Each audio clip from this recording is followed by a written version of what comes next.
Hello everyone, তোমরা সবাই কেমন আছো? আশা করি তোমরা সবাই ভালো আছো। গতকাল ছিল সানডে, আর ওই দিন আমি তোমরা অনেকেই জানো বা অনেকেই জানো না, সোনাইয়ের বিয়ে ঠিক হয়েছে। তো ওই দিনকে আমি সোনাইকে আইবুড়ো ভাত খাওয়াবো বলে ডিসাইড করেছি। কারণ ওদের মধ্যে নিয়ম আছে আর কি, যে মামা বাড়িতে না খেয়ে কোথাও খেতে পারবে না। তো ওর জন্যই আর কি এত আগে খাইয়ে দেওয়া। অঘ্রাণ মাসে ওর বিয়ে, আর আমি এই সময় খাইয়ে দিলাম, কারণ নেক্সট ভাদ্র মাস পড়ে যাবে, তখন কোনো শুভ কাজই করা হবে না। তার জন্য এই মাসেই আমি আইবুড়ো ভাতটা খাইয়ে দিলাম। মামা বাড়িতে প্রথম খেতে হয়। তো এখানে আমাদের বাড়িতে ওর মামা কেউ নেই।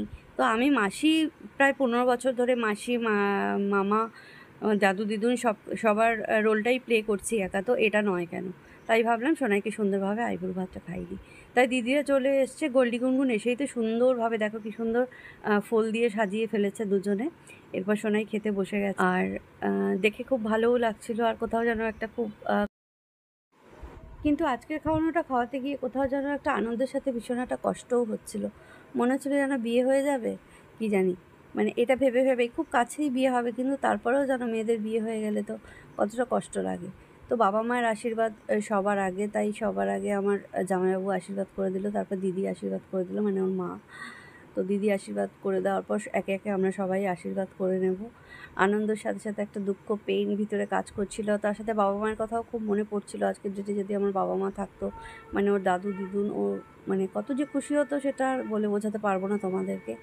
যাই হোক, সুন্দরভাবে আমি একলা কাজটা করে দিতে পেরেছি দিদিদের সহযোগিতা নিয়ে। মানে দিদি এসেই রান্নাবান্নাটা করেছে। আসলে আমি এত বেশি রান্নাবান্না একা করতে পারিনি, কেননা এটা আমার একার পক্ষে কখনোই সম্ভব হতো না।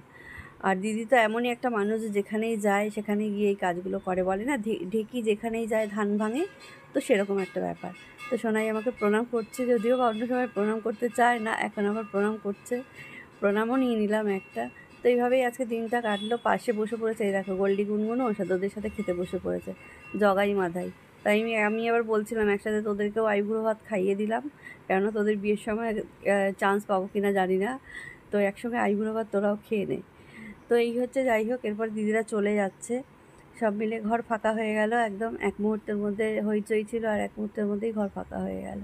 আজকের ভিডিওটা আমার এই পর্যন্তই। ভালো লাগলে লাইক করে দেবে, আর সবাই আমার পাশে থেকো।